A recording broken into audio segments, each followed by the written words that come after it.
I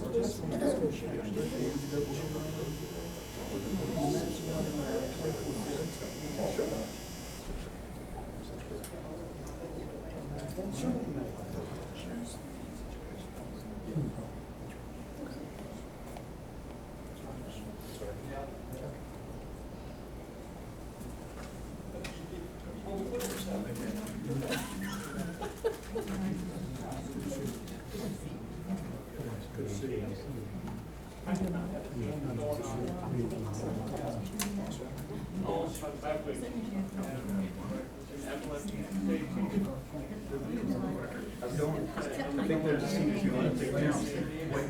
Okay. Okay. Bail out quick if you need to. Hopefully that's not the case. No.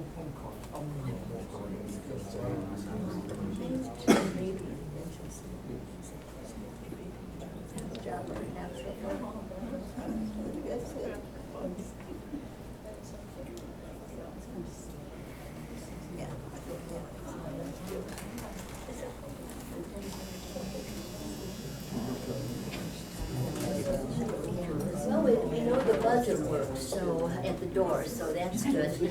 I will, before we start, want to make an announcement that, if there are any aldermen in here, any more than 3 of us, that is, we're in violation of the Open Meetings Act, that's according to our attorney. And Public information meeting, City Hall. so, you guys can rotate, you can do however you want.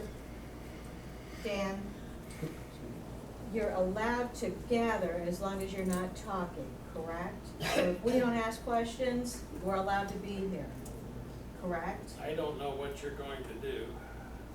If I promise to sit here and be quiet, I'm not directing. I know it's saying hard. In general, if we have a majority of a quorum, it creates a problem. It was my understanding this meeting was for the public.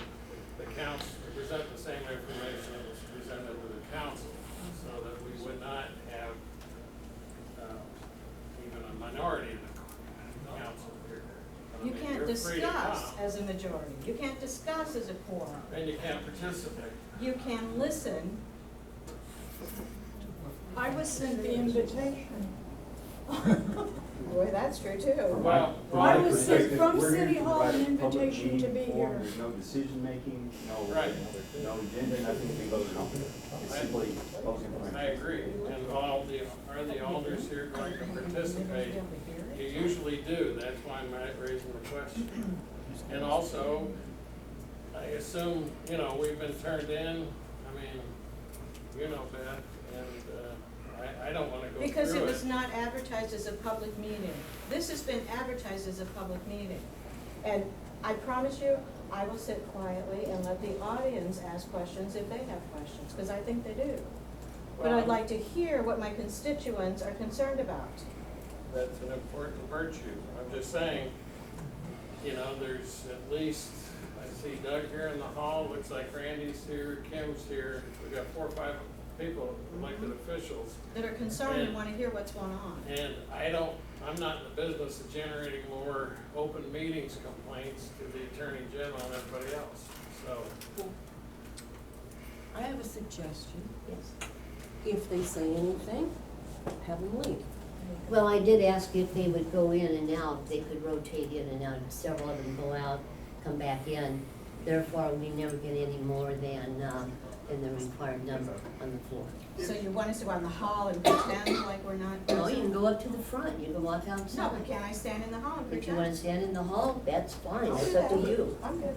I'm just Somebody trying else can to have my make seat. sure that we do not have an open meetings violation. Yeah, Yes. it just seems to me like if this was advertised as a public meeting, it just seems like anybody should be able to be in here.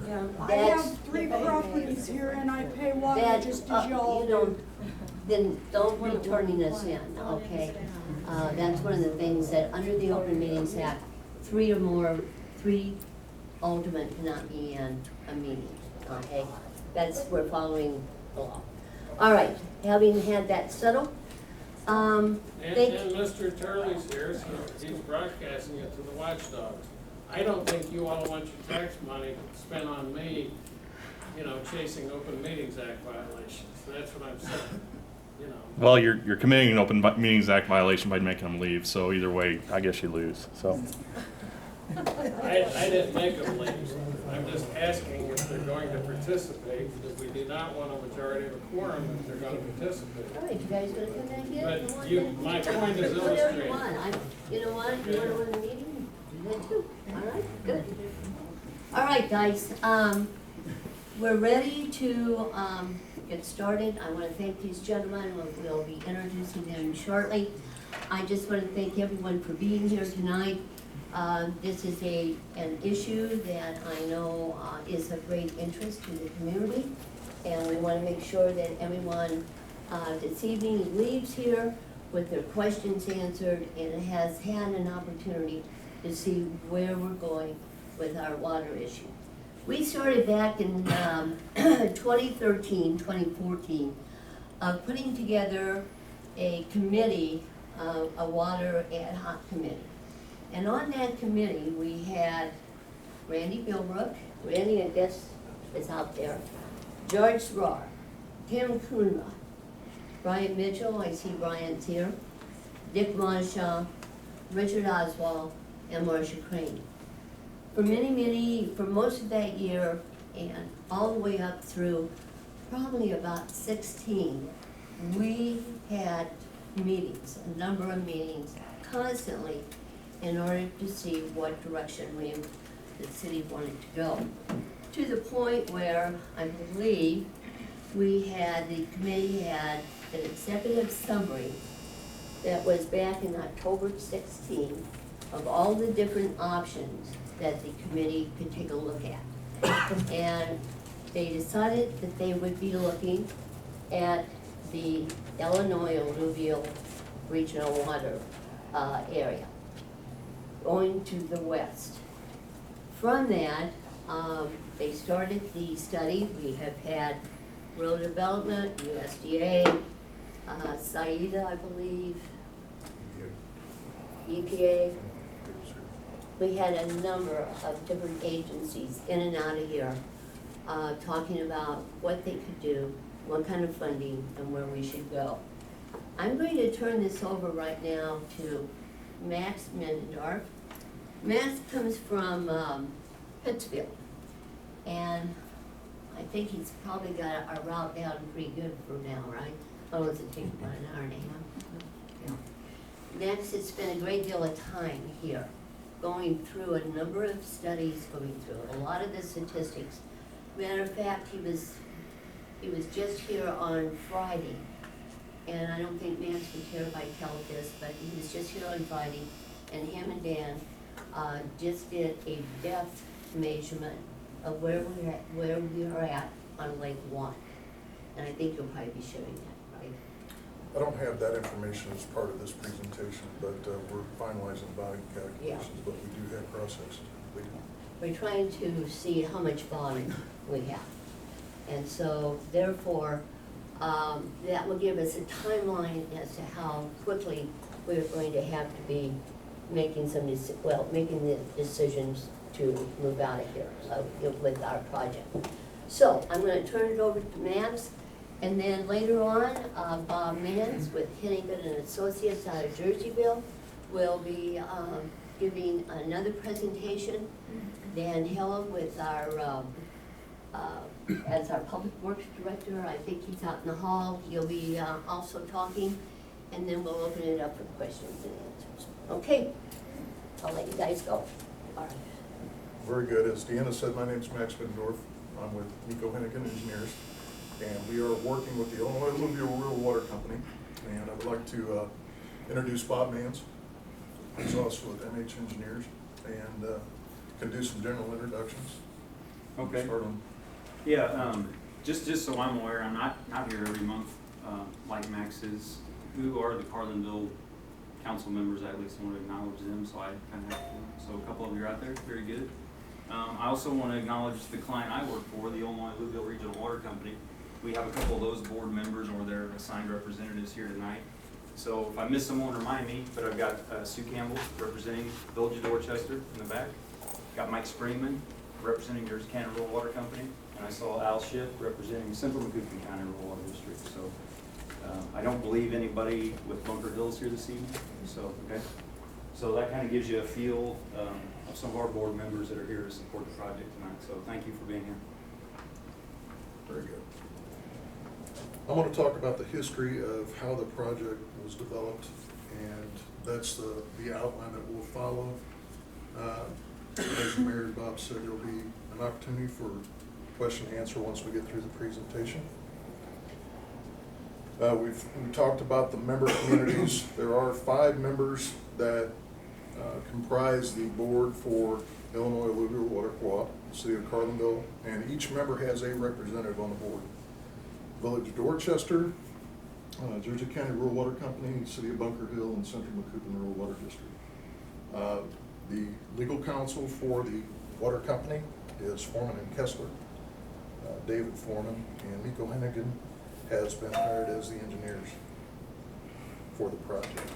The history to develop and progress the project to this point started with evaluation of the City of Carlinville's existing water treatment plant on Lake One, and looking at declining water quality and increasing maintenance events required at the plant, in addition to the increasing sedimentation levels in the lake. As the mayor indicated, we did a sludge survey last week. We were able to look at the current growth of sludge volume or silt volume, and are in the process of computing that storage loss. So the city will have essentially a rate of decay on available storage in the lake. And we're also contending with, as a Class A water plant, the increasing regulations to provide and meet the Safe Drinking Water Act standards.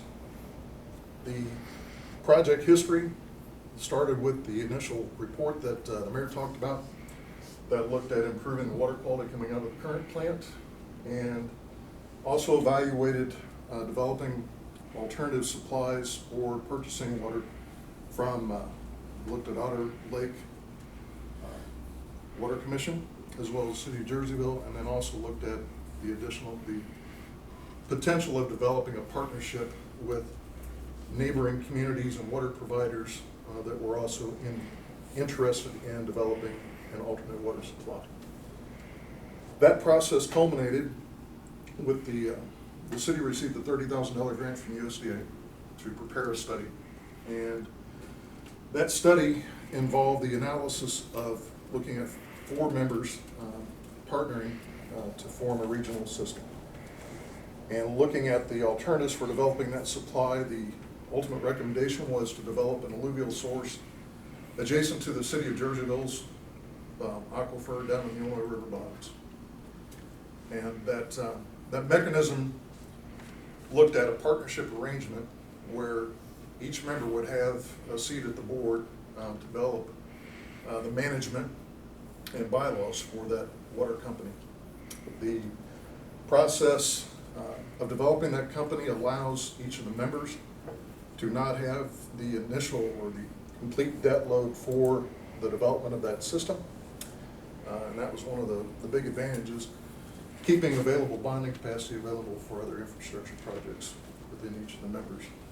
So the drivers were the aging water plant and the extensive repairs that were ongoing for Carlinville's plant, the inadequacy of the continuing water supply, decreased levels at the city lake, and the other providers or partners are also looking at ever increasing water costs from their bulk suppliers. So we were looking at advantages for developing the supply and trying to eliminate surface water treatment was one of those criteria. And that's where the regional concept came into play. So that's the EPA regulations, again, driving the cost for treatment of surface water really lent itself well to this alluvial supply, as well as geography and relation of the 5-member communities being in a concentrated area helps make that scale of economy come into play. And looking at protecting the other member communities against the privatization gives them a say in developments of their water rates. So Bob, I'll turn it over to you for the concept. Okay, thank you. You mind advancing those slides? You got it. Thanks, Max. So that was a really good rundown of kind of what Carlinville has been through specifically, because I know that's what most of you folks are interested in. I would just point out that the other 4 members on our board in the room here, they all have similar stories. So not exactly like Carlinville's, but everything mentioned on those previous 2 slides brings all these people together.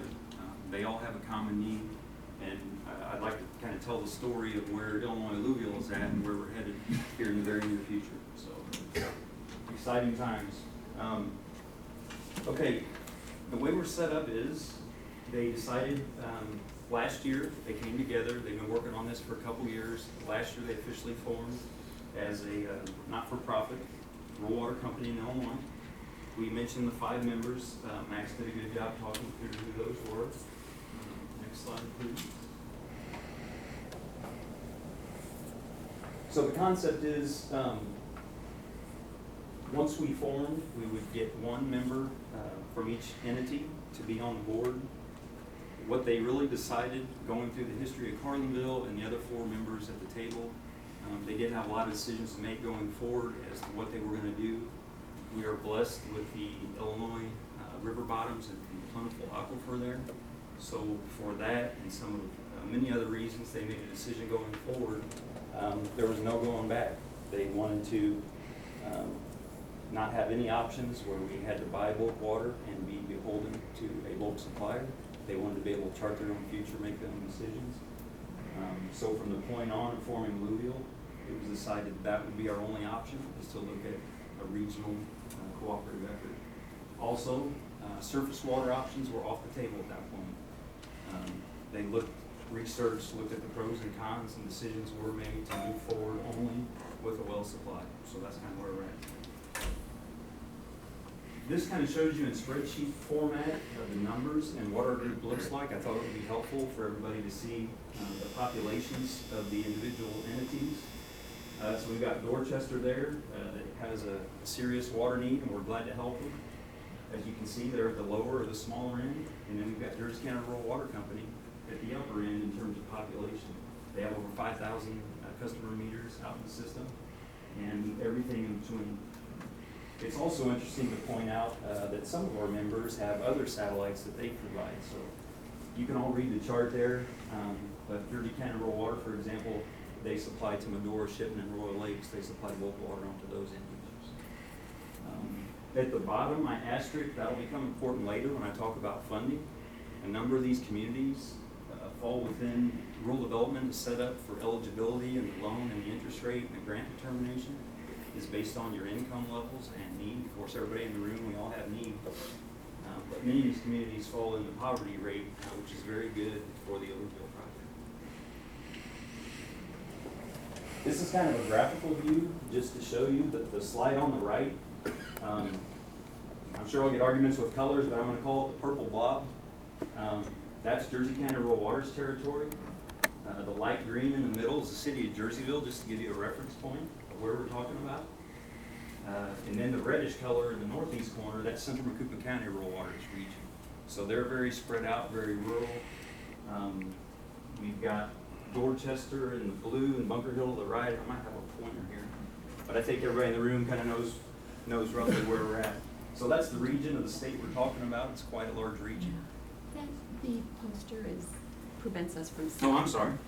Thank you. And another thing, I do have these maps available after the meeting. If anybody wants to come, this is actually the location map with the lines shown. So you're welcome to look at those. Thank you.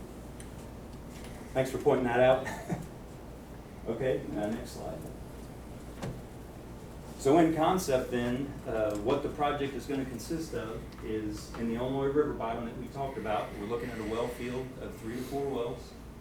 This will be down in the Illinois River, a couple miles north of the Jerseyville well field, as Max talked about. Our current concept is a 4 million gallon per day treatment plant. That takes into consideration the usage of all of our 5 current members, plus it gives us some growth for the future as other people add on, or as you existing 5 customers add on. We would take that Illinois river bottoms well, we would pump to the east. Carlinville happens to be the northeast extreme at this point. We could grow further than that in the future, but that's today where we kind of dead end. We're looking at 2,800 gallon per minute pumps to make that happen from the plant all the way east of Economies. We're looking at anywhere from 5 to 7 connection points, we call them, or master meters. And the reason that's more than 5 possibly is because some of our rural systems are so spread out, we may have multiple connection points for Jersey County Rural Water Company, for example, to make the best fit hydraulically. And to accomplish everything, the map I'll talk about here in a second, that equates to just around 50 miles of transmission main. And we have down to 8-inch size, all the way up to 24-inch in diameter is how we'll transmit the water to the end users. So that is exactly these maps here that you're welcome to look at. I just wanted to show it for reference. Again, the left side of the screen is the Illinois River bottoms. All the way up to the northeast corner would be the city of Carlinville. So that's kind of the skeleton of our system, or the backbone for our transmission main. Project benefits. So I've had the good fortune of being able to talk to a number of state and federal funding agencies about this project, and they always want to understand what are the benefits so we know we're using our funding properly. So I had a couple of these slides made up from those presentations, and I thought it might be good to share those tonight. Max and we've hit a lot of them already, but they're looking at long-term consistency, reliability, and sustainability. So this regional cooperative, this really allows us to go down that path. We look at things like treatment and water quality to the end users. We talked about the benefits of well versus surface supply, at least in this region of the state. Combined production, capacity, distribution, all those things go into the mix that we work on behind the scenes when we go to the federal funding agency. Economies of scale is a big one. These 5 banding together can do much better than any of them can individually, especially in the long term. When you look at costs going up, you got annual cost of personnel, electricity, and chemical costs. All those things go into the mix, and we can do much better the more water we produce. Self-governance. So if everything else were equal, even if this didn't happen to be the best or lowest price, there's some non-monetary factors that many people look at. In this group specifically, that self-governance was probably at the top of the list for a lot of the decision makers, not only in Carlinville, but for some of our other members. They're allowed to sit at this table, one community, one vote, and that means a lot. They can set their rates now, they can set their rates many years into the future, and that allows people to have representation on that board. Collaboration.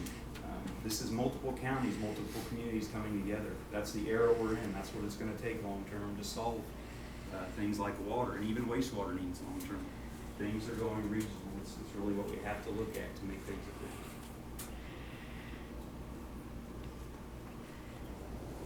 Another side benefit, we talked a little bit about the expandability. So, if a huge user comes into this territory, we've got to expand that plant. That's a good thing. That means more usage is happening per day. Those economies of scale kick in. We can produce the end price at a much lower cost per thousand rate. But the design of the plant is set up so that that can easily happen. We've got things going on in our region. On the west end, in the Jerseyville area, we've got US 67 4-lane improvements are happening. There's a huge industrial development along the rail that's happening in the Jerseyville area. We've got other things. If something happens in the city of Carlinville, all these things benefit everybody, because as water usage increases, that helps that cost of production go down for everybody. And we're all sitting at the table. Everybody gets to vote on what that's going to be. So what that means in numbers combined, when we work together, we're looking at about 10,000 customer meter taps, or a population equivalent of over 25,000. So those numbers start to speak to funding agencies and others who we're talking about this time. And we have interest from nearby cities and communities. We've got people in Greene County coming to our meetings. We've had interest in Madison County. So the hope is that this project really gains more traction over time. I've already talked about this. This is just to keep everybody of the same mind that in the water business, in the regional water business, we don't care so much about, is Carlinville going to get that business, or is it gonna land in Bunker Hill. It helps all of us in terms of water production to keep that rate very stable. In round numbers, what we're looking at is a $65 million project in round numbers. 50 million construction. Of course, there's always non-construction costs along the way, which are listed up there, and we've got about a 10% construction contingency figured in. On the funding side, I'm going to start with the bottom bullet point first, just to follow up on what Max said. We have talked with agencies at the state level like DCEO, a number of federal agencies, from USDA Rural Development, obviously, to the U.S. Economic Development Agency, and that's where we started. Initially, we felt that it would take multiple funding agencies to pull off a project of this magnitude. So I'll jump back up to the first bullet point. Due to a number of reasons, but mostly because earlier this year, the federal government invested lots of additional funding into federal agencies, specifically in rural development. They have about 4 times the normal amount of funding this year than they have in other years. So we hit a good point in time. The board, the Illinois Alluvial board, was very proactive. They made some tough decisions. We moved the project ahead, and we were able to get rural development to invite the project, which means that not to exceed $76 million, they've approved our project, and they've invited it for a formal application. Down to the next bullet point, we have went through the second round of application criteria, and we're working towards securing this letter of conditions commitment, which means the project is not just an idea to the federal government. They have set that money aside for this project. So we're in a very good point in time. Everything is coming together on the funding side, and it allows us to move forward with a single funding agency, which is huge in terms of timing and just in terms of streamlining and efficiency. Okay, my next 2 slides. There's been a lot of talk and a lot of discussion about what's that cost per thousand going to be, what is that rate? And obviously tonight, I can't sit here and tell you to the penny what that rate is going to be. No one can tell you what the true full rate is going to be to the penny. What I can tell you is where we're at, the range we're in, and most importantly, what factors go into determining the water rate, just so we're all on the same page. So what Alluvial is faced with, let me focus on the big project first. They've got initial construction costs, obviously, with the water plant, the wells, the backbone, transmission main. There'll be some loan. We're hopeful we'll get a lot of grant money, and we're on that path, but there's going to be some loan money to be had. So that'll create the debt service and reserve line item. There's annual O&M costs no matter what route you go. You got staff, you got chemicals, electricity, run a water system. Asset replacement, that's a factor. The day we cut the ribbon, when this project's done, we need to start setting money aside as things age. We got pumps, we got other things, those things need to happen. That's all accounted for in the budget. Grant versus loan. We're hopeful, and it looks very promising, that because we're in this time period and because of those poverty factors and other things I talked about, this project is eligible for significant grant funds. And depending on what that amount of money is, will really change what that cost per thousand is going to be going out to. And last but not least, the actual water usage, and that's probably the biggest game changer in terms of, we're very conservative as engineers, so the cost we look at would be the bare bones minimum usage that the sum of our 5 members are using today. If they use more, if we pick up some residential users, if Carlinville picks up a business, if the rail project happens in Jerseyville, all that additional usage really brings that cost per thousand down to a reasonable level. So at the very bottom of my slide, just so you have a range, at that $65 million project I talked about, at 25% grant funding, we, depending on that average daily usage, we're in a range of about 392 to 470 is where that range is projected to be right now for Alluvial. And that's what we're talking with the 5 members at the table. When other members that are expressing interest, that's a number we're sharing with them at this time. And I'll know within the next 60 days if this letter of conditions comes through. On that day, we'll know what the grant offer is, and then that'll change it. And as other things change, that number will become into a tighter range that we will continue to share. So this next slide is the sister slide to the Alluvial picture. So outside of Alluvial, each of our 5 members have to look at what does that mean for me? What are my costs individually, and what should I be looking at? And many of the things are the same considerations. But just to point out, let's talk about Carlinville. Everybody's here to listen to Carlinville. So if you were to go to another option outside of Alluvial, you would have to get there. Alluvial is going to come to Carlinville's doorstep, and there's essentially no other construction cost. Once the Alluvial project is done, Carlinville could hook up, ready to take water. So remote options, you would have to physically build line and connect there. You have water main, master meter, you might have to put in a pump station. Alluvial can serve Carlinville by gravity. At your connection point, you don't need to do anything else. There are other options that have been looked at that require Carlinville to pump to get the water there. Those are extra costs initially, and on my next slide, or next line, those are extra O&M costs. Electricity, things like that. So all those things, each of the 5 members are all looking at right now today, and it affects each of them differently. Carlinville's in a very good situation on Alluvial. There's some along the way that have to run more line or put other improvements in place. So the bottom line is, we tried to run some scenarios on those other available options, and to keep them apples to apples at a 25% grant funding, which is a generous assumption. All those other options that have been on the table still produce a higher cost than the Illinois Alluvial in terms of the total true cost per 1,000 gallons. So that's an important point. Again, the Alluvial board is focused on non-monetary factors, and those are huge, and those are the drivers. This just happens to be a nice side benefit, but it's also the best cost option. Next steps, where do we go from here? We've come a long way. People make tough decisions, they banded together. Now we really got to get this thing done and get something in the ground. We're actively working on locating land sites for the wells and the treatment plant. Options to purchase, we're working on those. That's the next step. Environmental clearances are nearly complete. That's part of the file that has to be done to obtain the federal funding. The board is working with Max and us on water main routing, and then we'll have to go get easements. Some areas we're fortunate, we have easements that exist. Other areas we're going to have to go get new private easements. And then of course we'll develop plans and specs, and Illinois EPA will go for a construction permit for the entire project.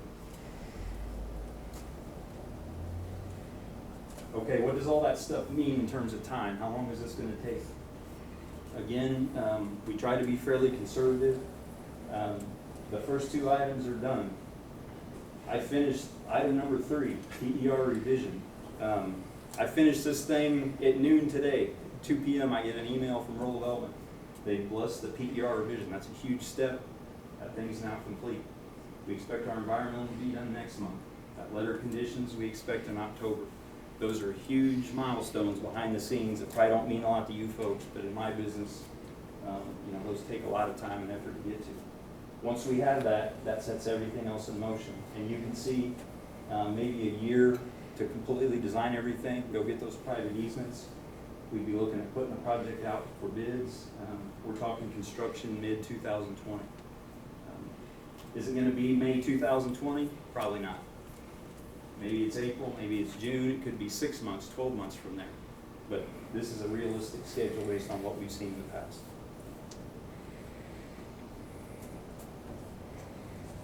So to wrap up, collaboration is the word. The government loves to hear it in terms of financing. Our group is living it. They're working together for the good of all their constituents. So we're looking forward to good things with this project. That was my quick run through. Before I go to public questions, and I sure hope there are some, does any of the Alluvial board members or representatives have anything to add, or did I miss anything that you would like discussed? Not seeing any hands go up. Max, Ronnie, did I miss anything? You guys? Okay. I'm going to leave bullet point number 2 alone because I don't know if I should ask that or not, based on earlier. So everybody is the public. Let's open it up for questions, and I'll try to answer what I can. Max and Ronnie are here, and is Dan here? Dan help? Did you have any comments you wanted to make, Dan, before we open it up for questions? No. Okay.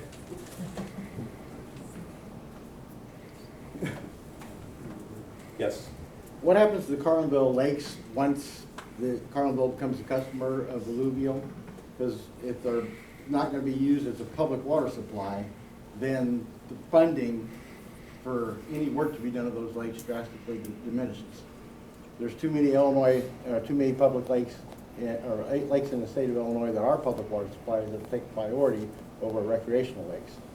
I see. Great question. Yeah.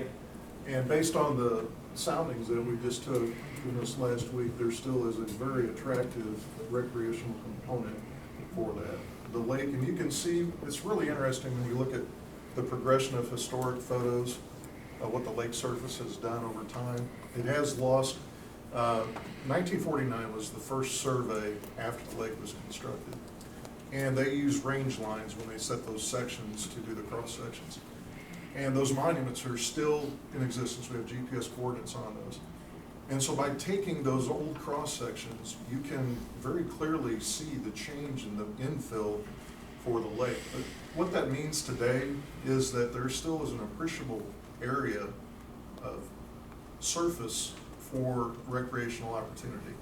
So it's not in a situation today where if the city doesn't invest $2 million in an initial dredging project, that the lake can't be used.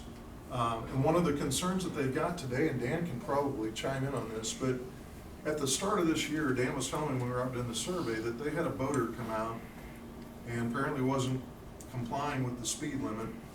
And immediately after that event, they noticed the manganese levels spike at the treatment plant. So there was some agitation that resuspended some of those metals.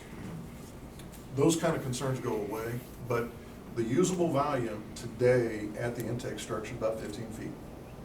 So as you go up station, obviously, we lose on average about 2 foot per range line. So what that means in terms of usability is, if you're familiar with the geography of the lake, once you get around the eastern bend, the lake is too shallow really for navigation. But if you get west of that, 2 to 3 foot of water, you start getting fishing opportunities and recreational opportunities. And that's really, from the city's resource standpoint, and this is something that the city of Pittsfield went through when they converted their lake from public water supply to recreation, is now they have this resource that they can go out and start marketing.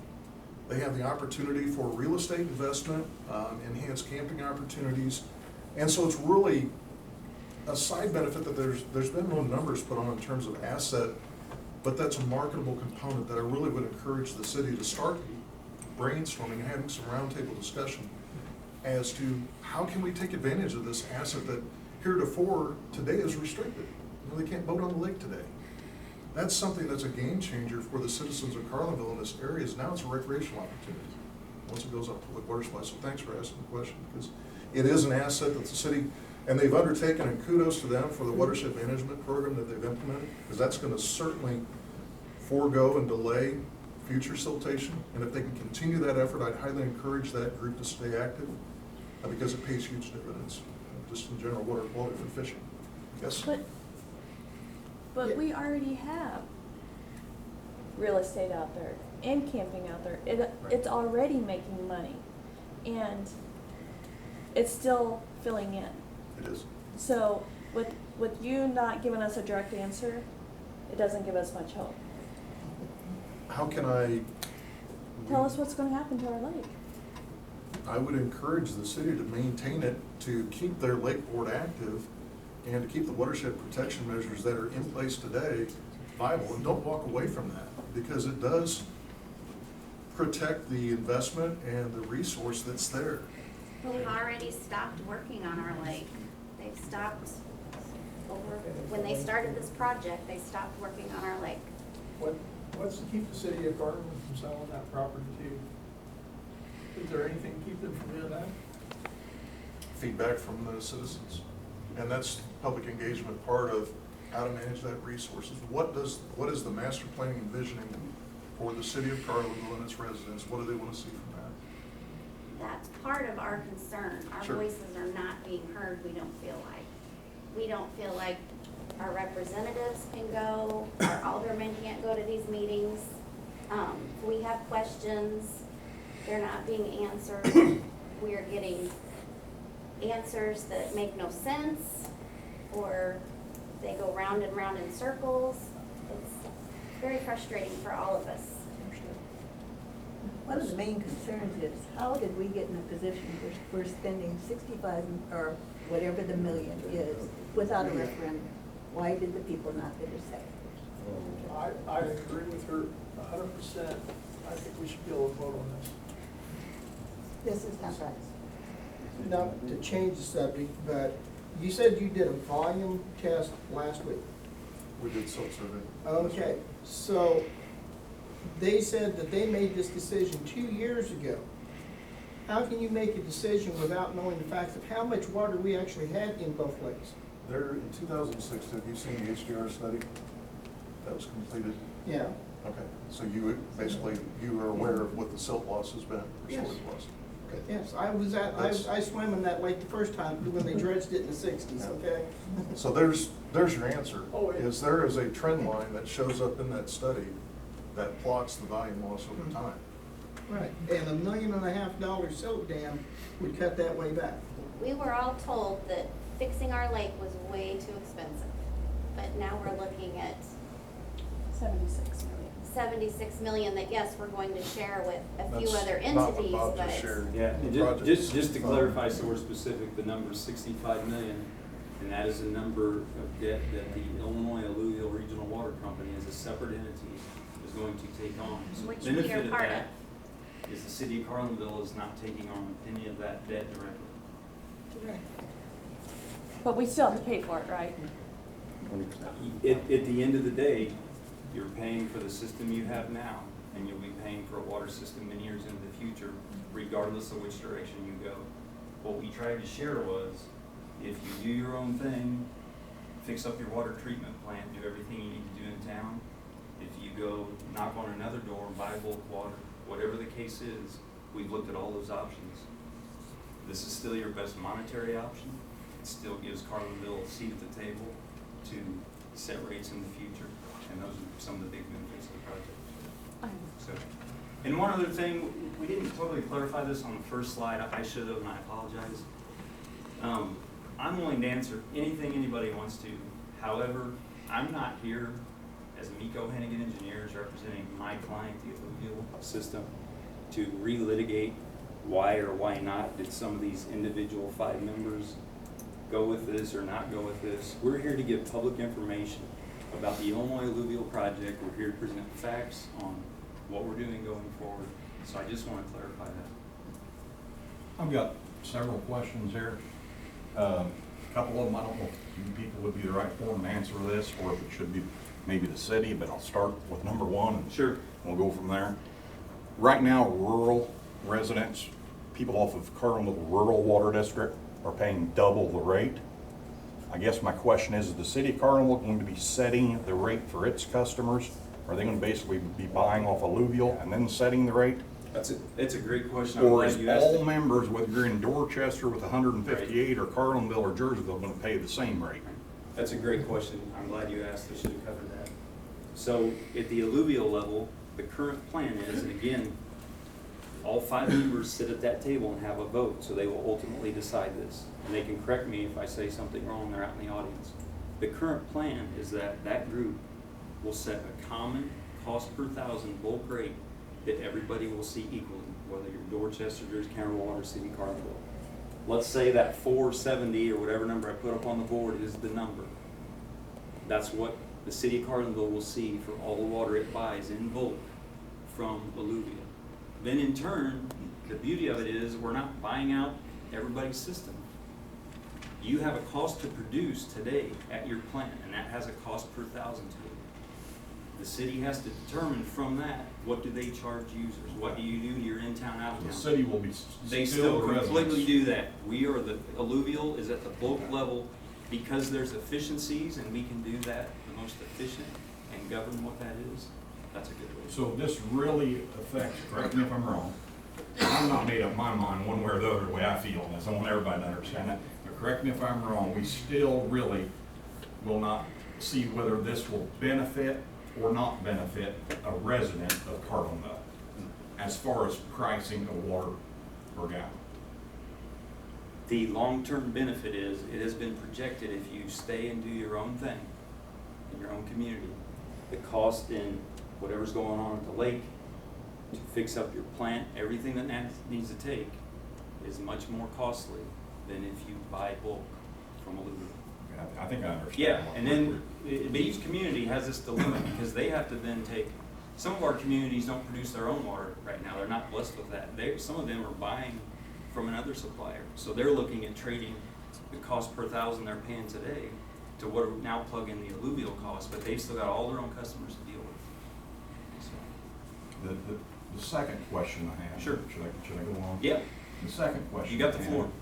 Is back, I'm going to say it was sometime in the 80s, we were dealing with a water problem then. This was short, we had the first dredging of the lake. I've lived out close to the lake, not on lake property, on my own property, but since 1982. And sometime shortly after that, or about that time, they dredged the lake the first time and added footage to the spillway. Shortly after that, we had another water, I'm going to call it a crisis in the city. That's when they bought Loveless Lake, Lake 2. They bought off Randall Loveless. That was supposed to, was going to hook into it, we could fill the old lake off the new lake. That was supposed to alleviate our water problems. Evidently it didn't for whatever reason. I don't know, I'm not going to get into all that because I really don't know the answers on that. But it just seems odd to me that up until this debate over alluvial water, this is the first time the city lake they've ever had to stop all activities on it is within the last few months when this debate heated up. And this has went on for years. Is this a question I need to direct probably towards the city? This just seems kind of odd to me that this is happening and coming to head now. Yeah, you're talking about the coincidence of the timing? Yeah. I can't answer that. I can tell you we've been working on this concept for many years in the region of Illinois. Carlinville specifically being at the table has maybe been more recent, but it's certainly been longer than a few months ago. Also, and this is probably another question, should be directed to the city, I don't know. But we recently went through a big deal where we got grant money, which, keep in mind, anytime we get grant money, that's taxpayer money. It's all coming out of all of our pockets. I don't care whether it comes from federal, state, county, whatever. Them entities have no money. It's taxpayer money. We use taxpayer money to go around and build silt ponds, all kinds of stuff. Some of them is actually being filled in now, for whatever reason. We spent millions of dollars on this. For what? Yeah, I understand your question, and that's probably more of a Carlinville response. I don't know. I can tell you each of our members have similar concerns. Some of them have just put money in the connection points, or they beefed up their system from their bulk supplier. And they know that those are short-term measures, because long-term, when they chart out their future with this model, they feel that's a better way to go for the long term. But I guess the main thing, correct me once again, I want to make sure this is straight in my head. If I live in Dorchester, which has 158 residents, that's going to be on this water thing, or whether I live in Jerseyville, which has 15,000 and some. Jersey County Rural Water. Jersey County Rural Water, right. Whichever district. I might be getting my names. I understand. The city of Jerseyville was involved at one time. But there's no correlation between what each resident might pay in water price. No, and let me tell you why, because let's talk about Dorchester. They have other costs just like Carlinville does. When they buy that on a per thousand basis, they're buying from someone else today, they're trading that for another. They can choose to pass that along at cost. Well, your rural people are, but not necessarily your people on city water. They're not buying it off someone else. Right now, we're not buying our water off someone else. Dorchester. We are Dorchester. Sorry. Carlinville? No, I'm talking city of Carlinville's not, Okay. right. Okay, Dorchester's my if it's thing. easier, let me talk about Carlinville. Okay. So Carlinville still has some cost after the water flows through from Alluvial to Carlinville. They can choose to pass that on at bare bones minimum. They can use their water department as a huge money maker and double or triple the rate, or they can do it as a loss and have general funds subsidize it. It's up to And them. communities do things all over the board. Alluvial certainly can't control what each of those members do. They're gonna run their business now and in the future the way that council decides to do it. And one more, and the last and final, and then I'm done. This will be my third question. Is there any private money being made off this, or is this all nonprofit and owned by public entities? Or is there any private ownership of this company? This is a not-for-profit Okay, water but cooperative. I guess my question should have been, is Absolutely. it private ownership There's absolute, in Alluvial, in Alluvial? there's absolutely zero private ownership whatsoever. It's just all public entity owned. The five you said right there will be the sole owners of this. There can be others in the future if those 5 sitting in the table say we want to. Agreed, but as of now, if it's As of just up now, today, I'm gonna go through them so that we're very clear. The city of Carlinville, the village of Dorchester, Jersey County Rural Water Company, Central Macoupin County Rural Water District, the city of Bunker Hill are the 5 members that sit at that table. so I want to be clear here. If this was started operation today, started pumping water, are them 5 entities that you just named the only ones that have ownership of that company? Those 5 sit at the table Not on as the a board, I'm board talking about making decisions. ownership. Who owns You it can put then? board of directors for anybody. There is no private ownership, correct me if I'm wrong, guys. There's no private I guess shares I don't being understand sold? your, no, it's a not-for-profit. The model is done in other areas of the state. It's very common for entities to associate and sell water on a bulk basis. So I don't know what the order was. I'm gonna pick the lady in the green, sorry. If it's all public entities, then why can't the meetings be open? That is a decision that the board has made in consult with their legal counsel. They are allowed, under that model, to hold the meetings the way they're holding. So, we've had many public at our meetings over time. I mean, we just held a similar public meeting to this format that was publicly advertised as required at Jersey County Rural Water Company's office. And there was public there. So, does that answer your question? Well, no, I mean, so if I go to a board meeting, can I say? A not-for-profit water company doesn't necessarily abide by the same rules as a municipality when it comes to meetings, is my understanding, but I am not the attorney for it. And Jan, the thing they were trying to avoid was that we had council members showing up, multiple council members from municipalities. It was creating the open meetings issue again that we were trying to avoid. So that's why we're not subject to open meetings. We do invite people to come in, but if we have multiple board or council members from a municipality, it creates the open meetings issue again. So that's why we were trying to avoid that. This guy, I believe, has got a question right here. Go ahead. Yeah, firstly, thanks very much for an excellent presentation. That's the most detailed presentation that I think many of us have seen so far, so thanks very much for that.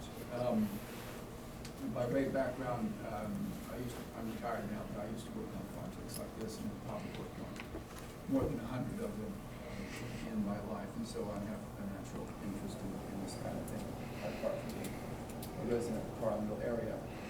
I've got a number of questions, but the first one I want to start with is your recent comment that the city of Carlinville is not liable for the debt of this thing. And I think that needs a more forward explanation. The city of Carlinville is not the borrower of record.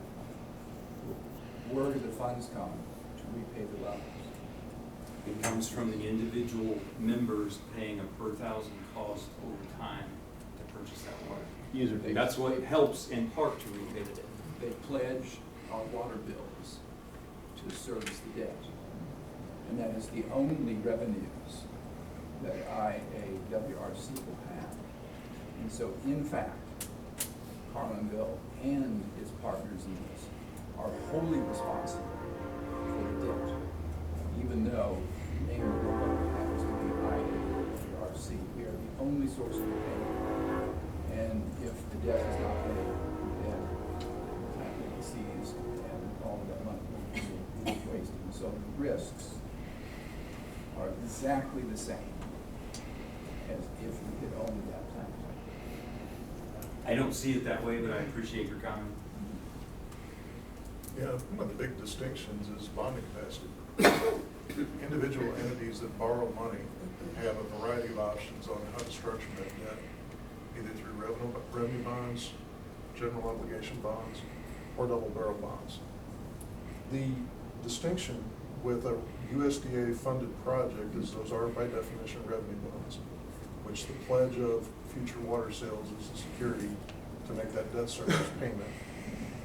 When that debt instrument is issued to a third-party organization such as IARWC, that debt obligation or bonding capacity does not get pledged against each of the member communities. So for Carlinville's sake, if they had an additional project, a $15 million wastewater plant project, they do not cut into their available bonding authority to pledge against those other infrastructure needs, as opposed to if this debt instrument were individually issued, that would go against each of those member communities' ability to bond future projects. So there's an important distinction there. I'm not sure that's true. If we have pledged receivables, a large part of the revenue of the city of Carlinville, that will also affect our bondability. You're certifying through your agreement to Alluvial that you will pay your monthly water bill, just like today you're paying your electricity or your salaries at the water treatment plant. There's a But second. those resources will no longer be available to back other kinds of debt. Nor will they be available if for whatever reason this doesn't work out. For instance, if you're unable to secure the rights of way to bring the pipe from shipment to Carlinville, it's a definite possibility because I don't believe that you have the right of eminent domain, so you're in a very bad negotiating position with the farmers and landowners. If that doesn't work out, and those resources are already pledged for the finance, then there is no plan B. We have to spend whatever it takes to go ahead with the Alluvial project. We can no longer look, for instance, at what I regard, and what many of us in this room regard, as an extremely low-lying fruit, that of the offer, which we have in the contract. It's much, much cheaper from Litchfield. We will no longer be able, once those water bills are pledged, we will no longer be able to consider it open. Thank you for your comment. I think I can address what the gentleman's saying. There's a misconception when you say pledge your water bills. You're not pledging your water bills. Alluvial has looked at the project and they have their cost estimates and they have a dollar amount that the city of Carlinville and all the entities will pay to Alluvial. That, which is currently $4.70 a thousand, that is what is going to pay back the debt service, not your water bills. Okay? If you look at Carlinville rate structure, Carlinville's rate structure is a declining rate structure. The more water you use, the less it costs you per thousand. That is based on the fact that right now, Carlinville owns their lakes, owns their treatment plant. They have control over the lake, control over every aspect of the treatment plant and how the operations go, and based on what it costs the city of Carlinville to produce or to treat 1,000 gallons of water. Once Carlinville becomes a customer of Alluvial, that part goes away. Carlinville will be a 1/5 voter on the cost of what they pay water. So Carlinville will have to take another look at their rates because Carlinville, as you see, where the line apparently is going to end will be at the existing treatment plant. And you'll probably use their clear wells, just like the Litchfield line, and their pumps and everything to distribute it through the system. Obviously, Alluvial is not going to guarantee enough system pressure at the connection point to fill their water towers at higher elevation. That's not, I didn't say that. I hope what I said was one of the huge benefits of Alluvial is they can service Carlinville by gravity with no additional needs.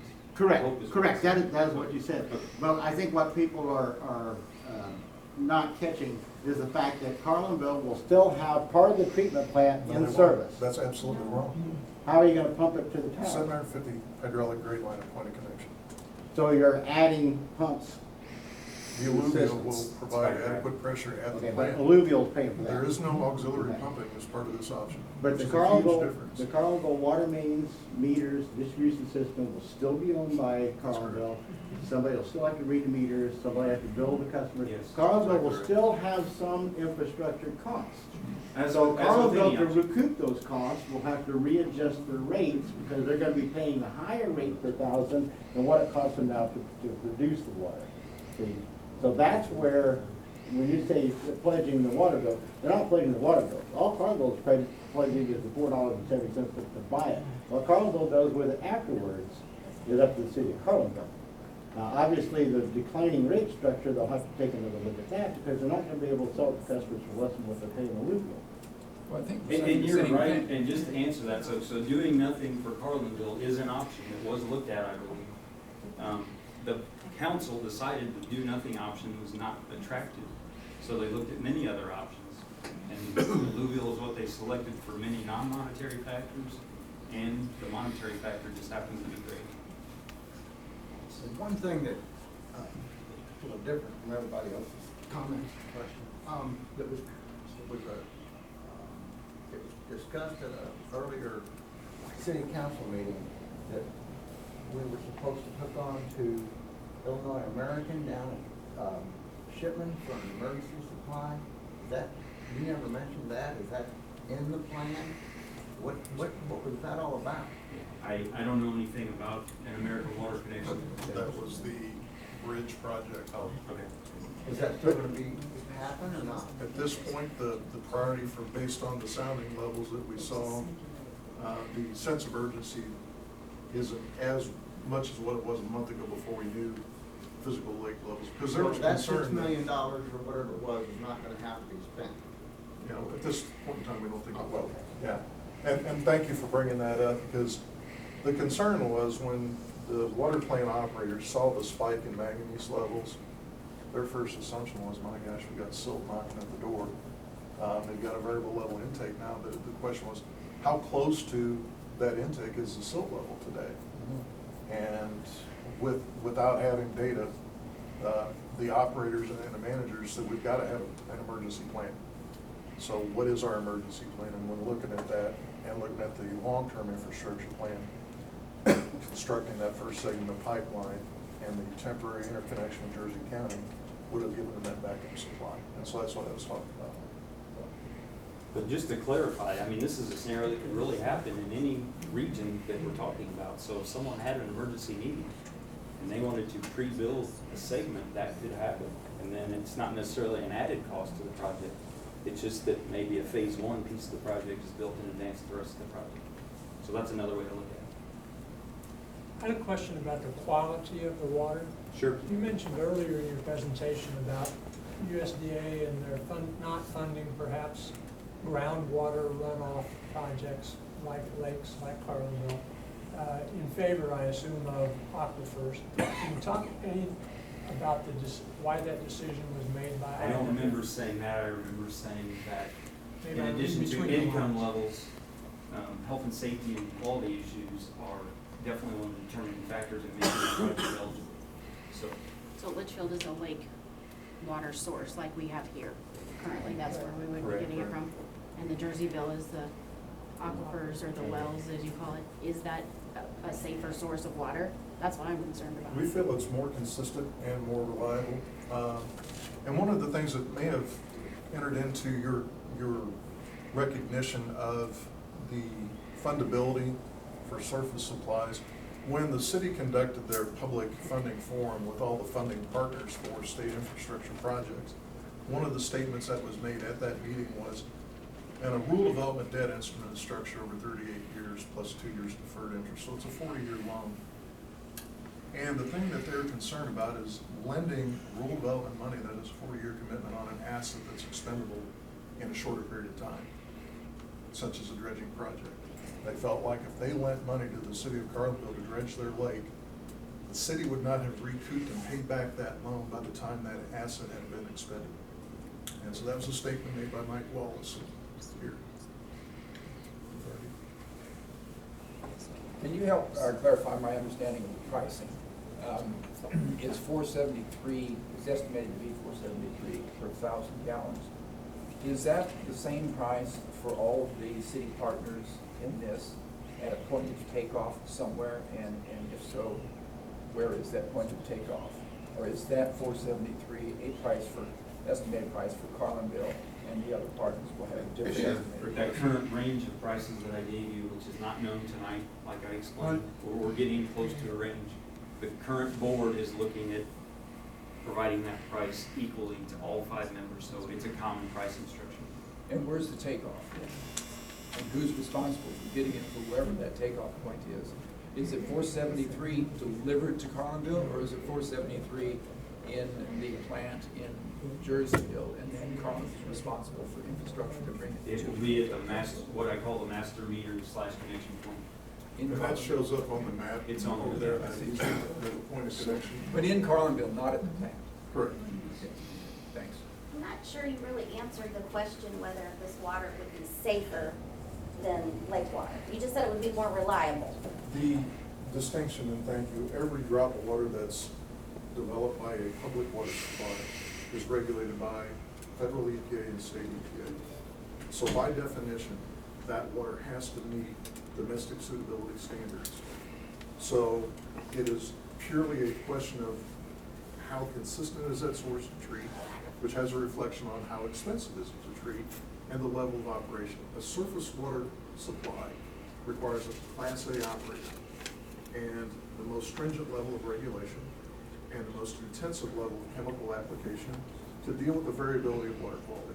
Surface water changes in temperature, changes in turbidity, it changes when the sun comes out or the sun goes away because of algae blooms. And so as you start to think about all the things that can affect that raw water source and the quality that the operators have to contend with, you can see it paints a broader portfolio of flexibility a plant and an operator has to have at their disposal to be able to make that consistent quality of water. You're meeting your water quality standards, and they do that through intensive treatment. With an alluvial supply, that groundwater typically comes out at 55 degrees. The water quality does not change from day to day, so you don't see these spikes all over the place. The class groundwater plant deemed not under the influence of surface water, which we feel confident that these wells will have that rating, requires a Class B operator. So there is a lower gradation of treatment. Except lime softening requires a Class A. Right. Zeolite softening was ZB.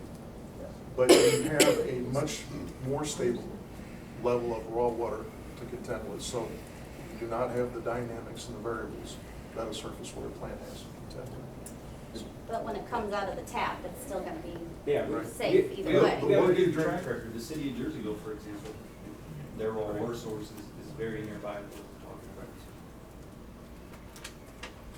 about. Yeah, no, I'm just, you know, if you just kind of educate me here, if you were a citizen of Carlinville, and I haven't been here to all these meetings and everything, but being Litchfield's water tap is so close to this town, it just seems bizarre to me that we're gonna bring everything from over at Jerseyville over here, and the cost seems like it's so much more.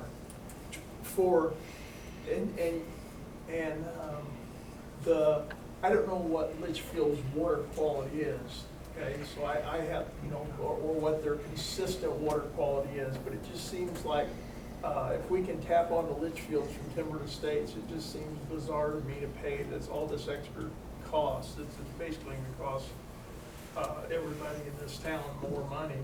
It seems to me like it's going to end up costing more money. I'm trying to be respectful to you too when I ask this question.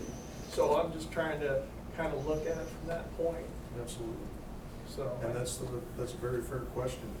And I think unfortunately the information that the city of Carlinville has been provided is incomplete. in regard to the Litchfield proposal.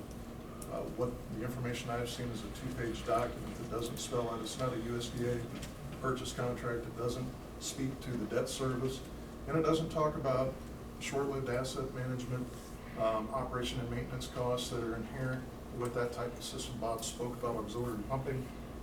Those factors were never included in that full assessment. So there's not been an engineer's evaluation in the proposal that was submitted to Carlinville on behalf of Litchfield.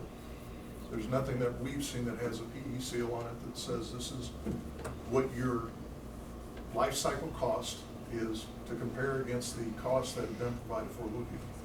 And take into account, and Bob just mentioned that today, USDA has agreed with the rate analysis and the full financial projections that were included in the latest amendment for the Alluvial project. That same litmus test has not been compared with this other option. So if you're going to compare apples to apples, you need to put all the facts and figures on the table. But in fairness, that is Carlinville's responsibility, not Litchfield's. Litchfield gave us a contract at a point of takeoff. And if we want to compare apples to apples, we should have done what at the beginning, what we haven't done, and priced the cost of a pipe from Litchfield to Carlinville, which is our responsibility, not Litchfield's.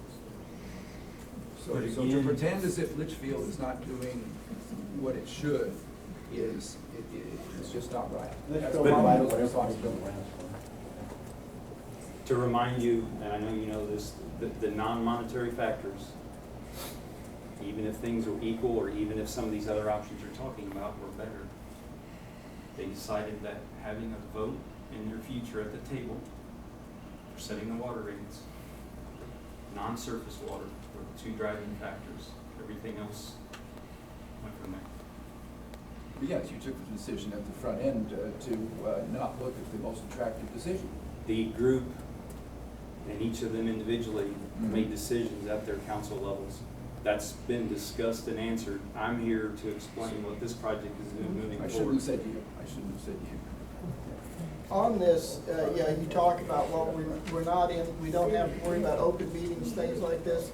How is this nonprofit incorporated? Is it a government entity, or is it, can they basically do what they want? I don't have a legal answer to give you. I can just say there are a number of, Jersey County Rural Water Company, for example, is similar in structure legally. Right, but they're wholly owned, where this will have 5 board members, as you say, or basically This has shareholders. 5 ratepayers. Yeah. Jersey County Rural Water has 5,000 ratepayers. It's the exact same model. User Right. fees cover the system. Right, costs. but these 5 buyers all have a seat at the board and can decide what to do. Yes. So if 3 of them decide they want to get out of it, and they decide, they put up a vote to sell it to the highest bidder, there's nothing Carnival can say about it. Once we're in the contract, we're locked in. Is that possible? That could happen, that scenario he's just saying? All 5 have to sign user agreements. So there is a 40-year duration. Again, we keep throwing things back to the benchmark test of USDA. But the federal government has, and as you saw or hopefully gleaned from Bob's timeline presentation, there is a lot of vetting that takes place because rural development doesn't want you to feel bad long. I understand that. And so because of that, they do a legal review that requires an assessment of the organizational charter for the entity that they're going to be lending money to. They also review the purchase agreements to make sure that there is an assurance that this entity is stable and is going to be there for the long term. They want to have an entity that is viable and is going to be able to pay back the debt and to benefit all their members. What I'm getting at is, I'm over 60 years old, and southern Jersey County, you see some growth down there. Southern Macoupin County, not much. You get up here, up this way, we haven't had a new plant come in, and I couldn't tell you. I've seen a lot leave, so the growth, and Illinois not being a business-friendly state, there isn't a whole lot of business growth that here when they can build 45 miles away in St. Charles County. And because of that, for some people in Carlinville, the way they view it is, it's a this bigger region. Because if Jerseyville gains a victory, then Carlinville wins, because we're selling and producing more water, and that cost per thousand gets down and down for everyone equal in the region. But the only problem I've got is you talk about that rail development in Jerseyville. Isn't that industrial park within the Jerseyville city limits? No. It's not. So Jersey County would be the developer. That is in Jersey County Rural Water Company's system territory.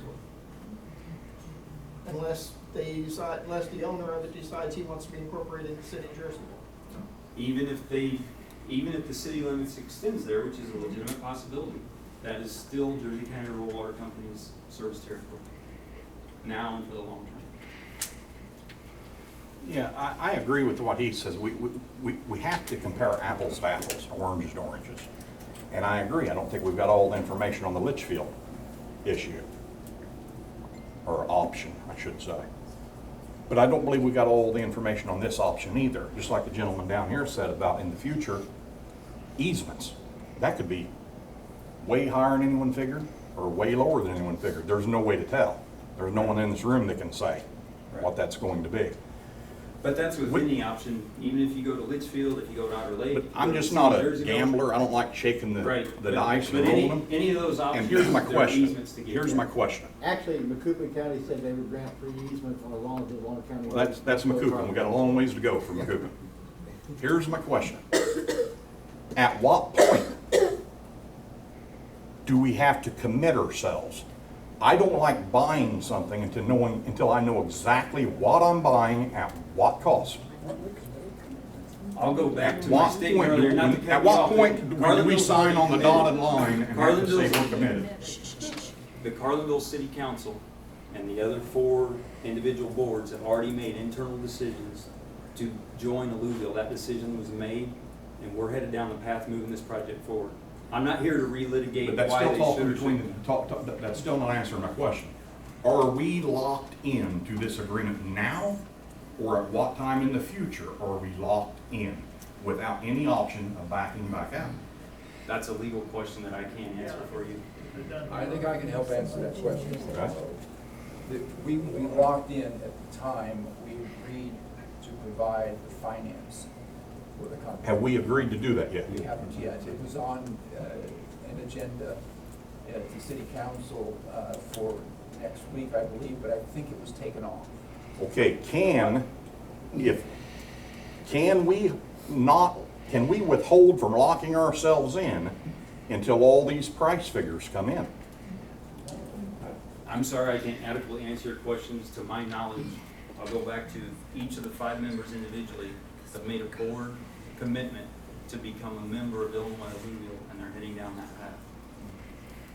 So we're here to talk about the project that is moving forward. I understand that. I understand that. I'm sorry. I hope that Carlinville can answer your question at their I time. understand that. Some of my questions should be for the city of Carlinville. So I can answer that question. I think I addressed it at the last council meeting. The council has voted to proceed. So Committed to it. that's final, locked in, no backing out? That's correct.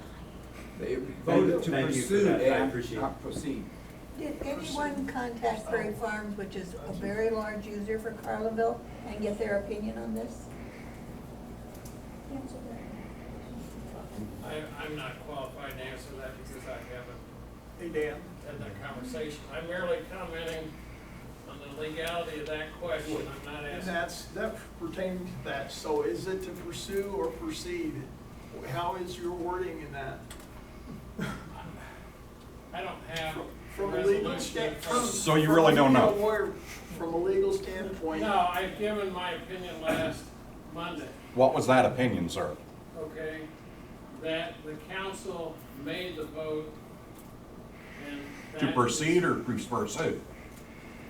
you'd have to get the actual language of the document. What did you say last week, though, when you give your thought on it? I gave my comment in regard to a motion to reconsider, and that it could not be reconsidered because it was too late. So it I'm must, just trying am I to correct say by it. saying it must have been to proceed then? If that's what you're saying? The city council, before I became city attorney, voted to proceed with this option. To proceed. I don't know you what you have to said. pull out the actual resolution to read it. Okay? So you really don't know that? Am I correct by saying that? You don't know whether it's proceed or pursue? I think that's a legitimate question. There is a resolution, okay, a vote was taken. My question was on a motion to reconsider. Right. I rendered a legal opinion that it could not be reconsidered. That was my opinion.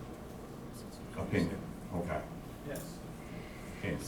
There was another hand up, I'm sorry, I missed it. Go ahead. With our grant money, the $30,000, why didn't we do a study of Litchfield, Carlinville, and the new company? That was not the invitation for the grant. The invitation for the grant was to solely study regional. And that's how the grant instrument was worded from rural development. So we only had options to study the wells? But wouldn't you think that Carlinville would want to take a study of other options? They had done that previously, and that led them to the regional council. No. Do you, I don't know, do you guys have that They do. testing that would be? They do. or- That's the report that the mayor referred to in 2014. And that's what sets a groundwork for the most financially attractive alternative was partnering with the I think we'd probably feel better if that was like publicly put out there instead of this huge company that we're building, to see that, hey, this was the best option and here is why. Was the study just the lake or this? No, it looked at connecting to other regional providers or other wholesale providers. It looked at developing a new surface water plant, and it looked at developing a groundwater supply.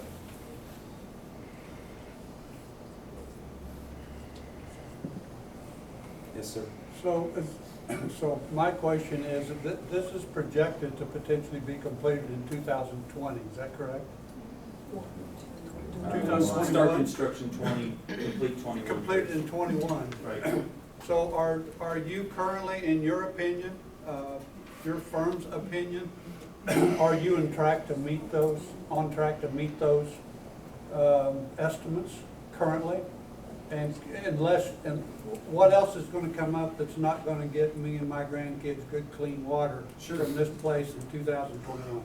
Sure. I mean, a lot of things can happen as always. I just put that slide together a couple days ago, so it's as current of information as we have. Everything on there is true. I told you bullet number 3 just changed today. That one was checked off the list. So it's moving along like you would like it to, is that what you're saying?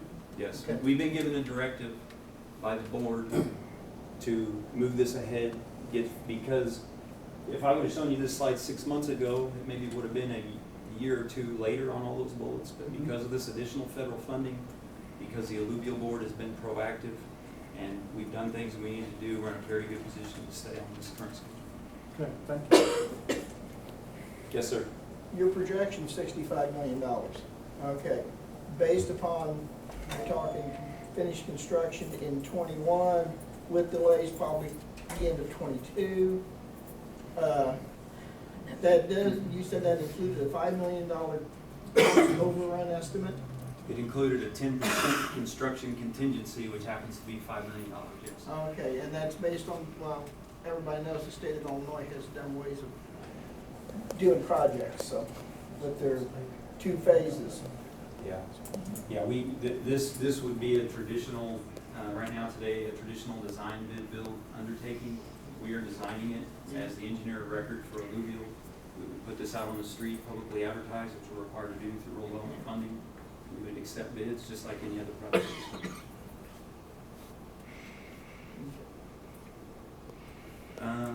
One more. Yeah, go ahead. You said you're looking at maybe 4 wells? Is that correct? 3 to 4. 3 to 4.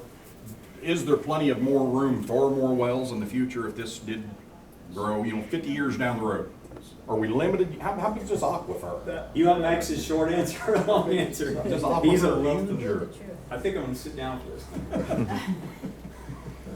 The Illinois Alluvial is one of our best groundwater volume aquifers in this region. And as such, you see a lot of municipalities that have taken advantage of that. Right. Because of its consistency and stability of volume and supply. To throw it out there, to be candid, the things that are inherent in that aquifer is there's iron and hardness to remove. And so that's the treatment aspect. But as far as the volume, to answer your question, there is a sustained volume. And Bob, I think, put up on his slide, the withdrawal rate we're initially looking at is between 24 and 2,800 gallons per minute. Presently, the wells in Jerseyville are producing 14 to 1,600 gallons a minute per well. So that gives you some concept or perspective of the number of wells of that capacity that would be required to meet that daily demand. And to answer your question, as far as expandability, you're asking the very right question, because this project has to be sustainable and expandable. And as Bob talked about earlier, the more participants that join in on this, the better it is. It's the rising tide lifts all boats. If there's a greater number of communities and participants, that helps spread that cost out more. So in looking at siting for groundwater, you want to make sure you have enough setback around each well, and you have that essentially a linear expandability so that future wells can be provided for. And that's absolutely one of the important criteria looking at. Is there any way of knowing how fast these aquifers replenish themselves? There is. There is dynamic. You by chance don't got that rate off the top of your head, do you? Well, when you're talking replenish, it's how long after you turn the well off. You're talking within a minute to 2 minutes of recovery back to static level. Real. That's how fast we're talking about. And that's why this aquifer is so preferable, is because it is an alluvial aquifer, and that means there's sand grain particles and finer grain gravels. And that, compared to a rock well, allows for that water to migrate back to that center withdrawal point much faster. You're just blessed to be in a really good region of the state where you have that. I have other clients in other parts of the state that would love to have this capability this close. This data is publicly available. Anybody with an interest in looking at the geology and looking at withdrawal rates can go and Google Illinois State Water Survey groundwater mapping. And there is a database that you can log on to, and it brings up a map. You can zoom in on the area of interest. And if you select the high yield aquifer, it will actually shade the area of that geography that has these sand deposits. And you'll see the Illinois River Basin is a very dense and shaded area for high withdrawal rate. As you zoom in on the map, there's a selection tool that allows you to draw a window. And within that window, it will pull up the data for every logged well within that area. And that information will provide you with when the well was drilled. If there is testing data that was provided, it'll give you what that well was tested at, who drilled the well, who the landowner was, and the identifier number that the state uses to catalog that well. And so that's an invaluable planning tool, and it really helped us weed out non-viable options. Years ago, when we were sitting in here at a meeting, somebody said, well, why didn't you look at Standard City? Okay, didn't come up on the high yield area, so we went in and zoomed in. They're right, there's a ton of wells in Standard City. None of them are deep enough or have the yield to sustain this type of demand. But that's what this data and the age that we live in, having the benefit of that information publicly available is invaluable. Yes. Didn't Peoria go to a system like this and with bad results? I cannot speak to Peoria, but again, this is something that we, for not being interested in reinventing the wheel, we like to have data to show that this is not a wild goose chase or something that's a gamble, because this is too big of a project to take a risk on. The city of Jerseyville has utilized this aquifer for a number of years with great success. And so when this initial regional concept started, Jerseyville was one of the 4 entities that had expressed interest. And Billy Russell, the mayor, said, whatever information you need, please come over. So we went over and met with their operators at their water plant, toured their well site, and got the data. They were very candid in sharing us their testing data and their monthly sampling data. And it showed us the viability and how sustainable that supply is for long-term demand. And that was a basis we talked to, looked at Eldred. Root House uses this aquifer, Carrollton, and so most of those communities. They're using the same aquifer? Yes, and that's why, is because it is so sustainable. How many thousands of people can safely use this aquifer? For the 25,000 people that we're talking about. But you're it's talking about totally adding sustainable. more into these Yes. in the future, so we're talking That's about correct. more and more and more people. The initial study for the regional concept looked at up to 10 million gallons per day of withdrawal instead of the 3 to 4. So there is vast growth potential. For how many, for a lifetime? I mean, years and years Yes. and years? Yes. And it's important to note that as with any system, maintenance is a big part of making sure the system continues to run and develop the yield that's necessary. And so that is part of the factors for the operation and maintenance cost, is keeping those wells in good health. Because you do have to monitor the wells, look at the recovery rates, as the gentleman in the back was asking about, and we have programmed in maintenance costs to make sure those wells stay viable. If a well would not be viable in the future, then what would our options be? Drill another well, that's the benefit. No, and seriously, I'm not being glib, wells do have a shelf life. And if you can get 40 years out of an alluvial groundwater well, that's pretty customary. And so you want to make sure, back to this real estate question, making sure there's enough area around that well to put its replacement in. And on the starting ribbon cutting day, there's redundancy built in the well field because Right. only EPA requires it. We have to be able to produce with one of the wells out of service. I'm gonna be really dumb here now, because I'm not into wells and what have you.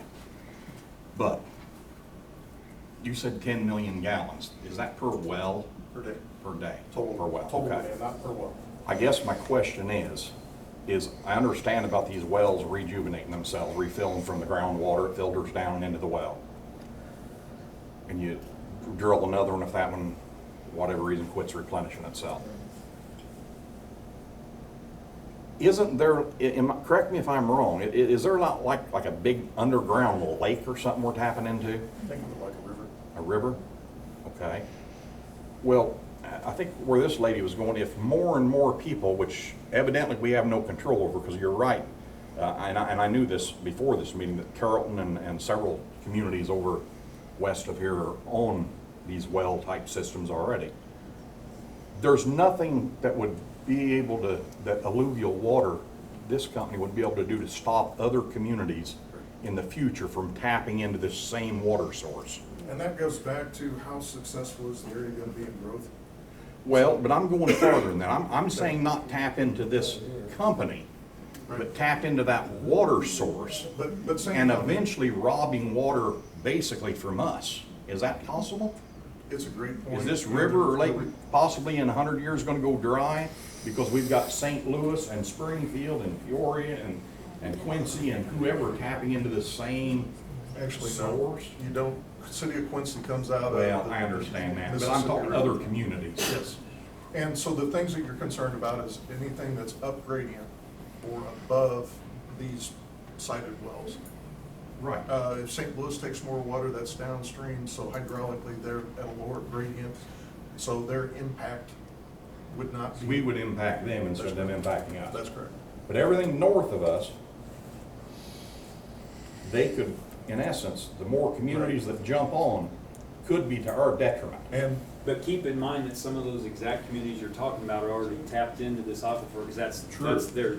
True. You're talking more about growth potential but yeah, I understand your point, but a number of specifically who you're talking about already use the same on. Are these wells affected highly though by dry years and droughts and what have you? They are. They are. And to a magnitude that makes them still sustainable during the 2008, 2012 droughts. And that's the beauty of when we were able to obtain the data from the city of Jerseyville, is looking at what is the lowest. Did you ever have to go into water conservation, or were you worried about not generating enough yield? And we never found a point in time where that drawdown level, and that's the thing that engineers talk about, is cone of depression I'm gonna geek out here for a second. I'm sorry, it was inevitable, but when we get talking about wells, it just threw the carrot out there. You kicked the sleeping dog, now it's time to. Okay, so when a well is active, an alluvial well is active, the water that it is being fed by resembles a funnel. And so when that pump has reached its drawdown level, you'll see the response for the level in the well itself continue to pull down to a point. And that's called the cone of depression. And so those are the things that we look at, is how close is the tip or the bottom edge of that cone of depression to the top of the screen and to the top of the pump setting. The things that we want to do from a management standpoint to make a healthy well is to not pull that water down so much that it gets within the suction influence of the intake of the pump. We try to keep it above the top of the screen. The things that does is it prevents aeration. You don't want to have metals heavy water that is cascading open air through a gravel aquifer, because it tends to bring those metals out of suspension and you get an accelerated fouling of the media. So we try to size those wells to maintain those minimum velocities or maximum velocities, typically 0.1 feet per second through the slot area. And that is the basis for the design. And so we look at that worst case scenarios. What is that static water level when we start pumping? From that, what is the drawdown based on the transmissivity for that particular gravel? And how much safety factor do we have above that pump? We work backwards from there. And so that's what allows us to size a well properly, so that it doesn't overtax or overdraw its specific area in the gravel packs that it's resident in. And so, to your point, can it ever be out pumped? We don't foresee it, just because of the geography, and as Bob talked about, the number of customers that utilize it today. We don't see a vast migration of new communities coming in and doing the same thing. They're already doing it. And so it's essentially, we're looking at the design case today. Yes? Just one question. I know you're talking about going down the Illinois River bottom, and I don't know where this underground river, for lack of a better word, is. But now, 25 years ago, most of that was a huge river above ground. Is the well site going to be down in floodplain? It is, very much so. And so the wells have the ability to have floodwater on top of them. And part of the design criteria is that when we submit plans to the Illinois EPA, they require us to locate the seal for the well, which is the point at which the casing breaks, or the hat on the well bolts to. That has to be 2 foot above the maximum flood of record. And so these are going to be fairly tall structures because of where we're looking at.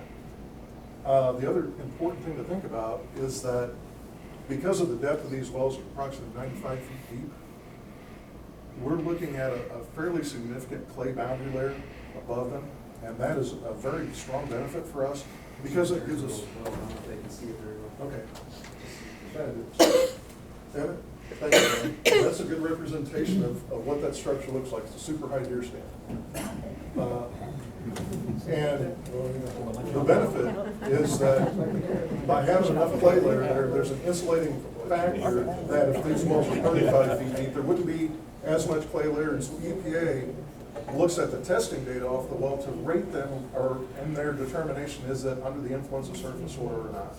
And we glazed over that before, but these wells are deemed, as we expect them, and as Jersey, those present wells are deemed not under the influence. And so that's a big issue in terms of the potential for bacteria intrusion and fouling. Okay. Yes, ma'am. I have, it has to do with Carnival residents only. We are going to put this well water into our water pipes. And I understand that that's going to loosen everything inside of those pipes. So we're going to have another expense on the city Carnival that we're going to pay for besides the cost of the water. Great point. Water compatibility. And that's one of the criteria that is looked at in terms of what is the current calcification level of line buildup and scale on your existing distribution pipe network, and how reactive is the new water going to be to that to bring that calcium out of solution and take it, descale it, and bring it off the walls of the pipe. And the big trigger for that is pH change. And so as we look at compatibility, that's certainly one of the big criteria, is making this water as harmonious as possible with all of the 5 members' current water quality. And doing testing ahead of time so that those reactions can be minimized. The other big thing to consider is, what is the current maintenance protocol within the distribution system? Because if you think about the calcification on your distribution mains, think of that as clogging of the arteries. And what that does is it reduces your ISO rating because that pipe doesn't have that full area to flow through. So in general, having a big boundary layer of calcium buildup on the inside walls of your pipe isn't a great thing. There is an insulating component to that. For metallic pipe, it helps reduce corrosion, but too much of a good thing is working against you for ISO and the ability to move water to, say you have a fire, to be able to fight a fire effectively. And so, to your point, this water will be of a pH and have inhibitors in it so that it doesn't have that descaling effect.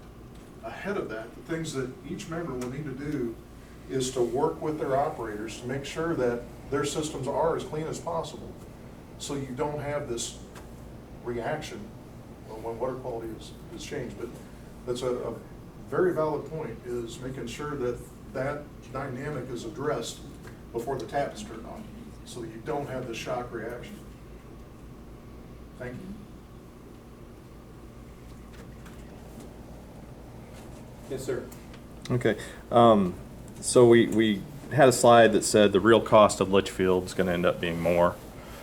I think the issue here, so everybody, I think a lot of people in this room may know that there was a vote to do an engineering study for Litchfield, and that was voted down by a 4-4 vote with a tie, broken by the mayor. That was what was recommended by the ad hoc water committee that met for a long time before that came before the council. So I think you're saying that. I think the only way we know that, and I'm not trying, I understand we're not going back to that, but that would make people understand. I think if we would have done that, it's less than $10,000. I don't think it's too late to do that, even if we're getting a legal opinion from one area that says that's we can't go back now. Okay. That's part of it. So that's more of a statement than a question. My understanding, just to comment on that, is that part of the decision-making that led up to that specific decision, correct me if I'm wrong, was because the non-monetary factors still govern. At the end of the day, the goal was we want to have a seat at the table, we want to be able to vote, and we're not interested in surface water. That very well may be. So those non-monetary factors, I believe, were part of that decision. Yeah, the council can always, they can disregard a committee, but that committee, that they said they would give a pros and cons before we move forward. We never got that. And part of that was that less than $10,000 for that. Back to, okay, so we've got, I want to pick your brain a little bit on why does more money mean a quicker timetable? I've never heard 3.5 years before. One meeting where I think Beneld was solicited, they were told, this was published in the Ben Gill Post. I don't know if this is true or not. They were set up to 10 years before they would get product. So why does... 5 to 10 years. 5 years at the earliest, 10 years at the longest. And that's why does more money... Started. Why does more money make that timetable quicker? It doesn't always, I believe, and I can't speak to the 5 to 10 year comment, but just in general, there's timing issues with when you submit an application and how many months it takes to get through the various stages of the application process. And sometimes there is more money requested than they have available in a given year. So we just hit a good time where there was lots of money available. Our project was ready. It allowed it to save months, perhaps a year of time in that process. Okay, so not necessarily the construction sped up, but the process of getting the money might have been It's the sped up. process to get to construction. Construction is the same length of time either way, correct? Okay, so one of the issues that we have is, I know Fosterburg had this issue when they were an initial member. I think Jersey Rural still has this issue. They are under contract with their existing provider for so many years. If you're moving this timetable up, we're gonna have this plant sooner. What are all these entities going to be customers the day that plant goes live? I'm talking about Jersey Rural, I don't know I know Bunker Hill's under contract, I don't know when their contract ends. I mean, that's a big deal. If they're not customers day one, that somebody's got to absorb that cost. I thought Jersey Rural was under contract till 22 or 23. Right, they do have a contract with an existing bulk supplier, and the timing is an important point. I mean, everybody's looking at that. Fosterburg's not at the table today, can't speak to where they're at. Okay, because I think, and this kind of leads into middle of July, we hadn't heard anything about Alluvial nothing of consequence, Alluvial for months. The engineers come in, there's an item on the agenda to spend, I think, $9 million for this emergency interconnect. At that point, we were told that was going to be Carlinville's expense. So that first reading was done, and at that point we're thinking, in my mind it didn't have to be connected to Alluvial's project. We could do emergency interconnect to another, numerous other places. But anyway, so then the next meeting came, and they're like, okay, this is going to be part of the Alluvial project now. How did Dorchester residents feel about funding that interconnect for Carlinville? Because unless I misunderstood, that's what you're saying. You're saying the entire company is funding Carlinville's interconnect that will be ours only and could be 17 miles easily for the interconnect. Am I understanding that wrong? Because that's the way I heard it at the last meeting. Yeah, the interconnect, as a phase of the overall project, that first component, because of the situation Carlinville had the perception of an emergency need, would then the debt and security for that would have been provided by Carlinville to get it started. The process is called a takeout, so that the culmination of the total project, rule development will look at the various pieces, and if there is an instrument of that originally approved concept that is pre-constructed, they have a mechanism called a takeout letter, which allows them to essentially embed within the total loan those initial upfront costs. And so that was the concept that Carlinville was looking at was, look, if we have to get an emergency source in place, we have the ability to take that aspect on, which at the end of that process, and when the total system is ready to go online, Rural Development issues their takeout letter and assumes that debt, so it gets incorporated into the total Alluvial debt service cost. Okay. So that was the concept, it's a way to jumpstart and essentially create an insurance policy for Carlinville, so that in the event that there was a catastrophic failure at the plant, or that the lake was higher than what we've since found it to be, this was essentially a step one that winds up being a non-wasted expense because it contributes to the overall project. So what is the new timetable for that? Because we were, one of the aldermen used, this is a precarious situation. I understand you did your soundings. You've still got all those other issues. There's still a lot of issues that can happen. And this kind of flows into my next question about that adjustable intake that we spent $250,000 on. What was supposed to be a bridge. Didn't even get us a year before we were in, and I guess now we're back to not being an emergency, but. So it actually did. So if you think about the old intake level being submerged in silt 16 foot below the lake level, right, and we've documented that now that silt level is at 15 feet, it was the intake as it was configured was acting as a vacuum, and it was pulling in sludge. Right. So that variable intake is now positioned at 7 feet. So it's equidistant from the surface, so we're trying to minimize impact of algae, and it's high enough that we don't see the direct sediment upload. So to your point, that was an absolutely essential expense to the extent that, and there was a comment earlier that we never really circled back around to about Loveless Lake and the advantages of Loveless Lake and what that adds to the overall water viability for Carlinville. Loveless Lake sits within the watershed for Lake One. So when Loveless Lake was acquired, the city did not acquire additional tributary area to gather more rainwater and runoff. It essentially, the benefits of Loveless Lake is it has a better filter characteristic, so the quality of Loveless Lake is a better water quality. So back when the city started seeing these incredibly high turbidity levels out of Lake One, they made the decision at that time that through necessity, they switched their intake to Lake Two. When they did that, what they found is better water quality is easier for their operator to treat. But because of the lack of recovery rate for that lake, it's drawn down over 5 feet. It might have been closer to 6 or 7 at its zenith when it's at the deepest. It's not recovering. It's still. I'm sorry, I didn't mean to interrupt you, but now wait a minute. You're saying that the depth of Loveless Lake 2 or Carmel Lake 2 is how much? It's down about 5 feet from overflow. But I know it doesn't have maybe the area of Carnival Lake, but it has such a deep depth to it. It has a deep depth, but the thing you have to be concerned about is sustainability. If you continue to take water out at a greater rate than you replenish it, that is a declining scale that's not sustainable. So there is an end point where the lake goes dry.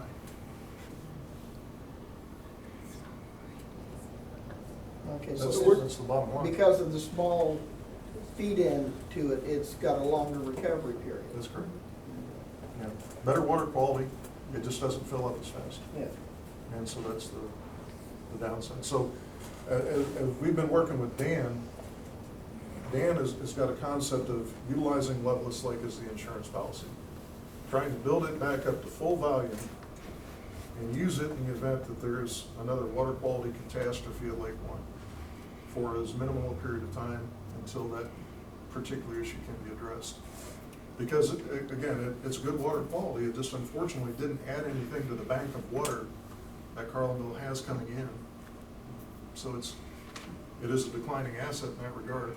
So when you look at it, we did the dam inspections this spring. Structurally, there's really nothing deficient with either dam, so they're stable. But again, when you look at those depths, it's shocking when you look at the level of Loveless, and that's purely from taking potable water or using it as a potable water source. So Dan, I think, has got a very good approach on how to use that as an emergency asset, but not as a continuing asset. The water operators would love to use Loveless Lake all day long, but unfortunately, they don't have that luxury. So I'm sorry, I apologize, forgot where I was at on the other conversation. I had one more point. I thought in one of the early Jersey, one of the early alluvial meetings I attended, eminent domain was mentioned, and there were options for eminent domain. Is that true or not true? How is that in the toolbox? Is that something available to you or not? I don't know that answer. I don't know. I'd leave it up to people. Yeah. Okay. Yeah, I think I as a hope it public, doesn't, as I a hope it private doesn't company, it come. would be hard for you to get. I hope it doesn't come up. In our experience, it hasn't been a necessity. Okay. Yes, sir. What about do you ever look at the pipe that comes from Henderson and goes to Timber Estates and then to the Sheens as a safety valve? I know that it's not very large, but it could provide some water. It's already there and tap in very easily. Right. Have you looked at that? We did look at that several years ago,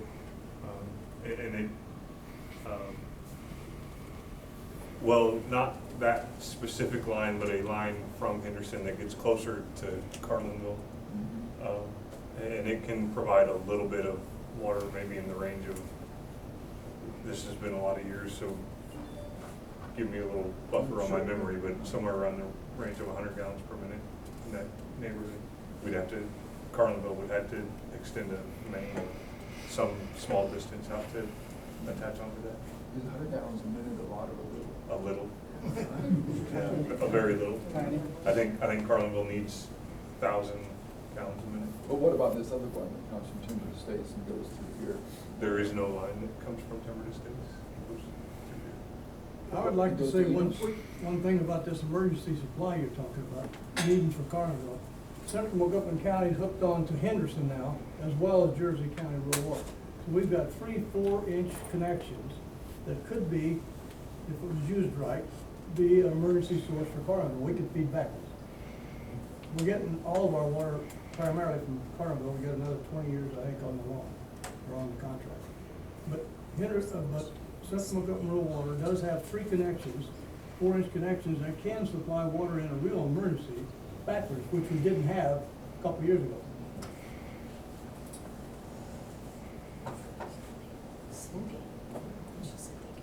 Are there any other questions? Appreciate everybody's patience. Thank you very much. Thank you, guys. Thank you. That will close the meeting, and we'll be around if there's any follow-up. Thank you.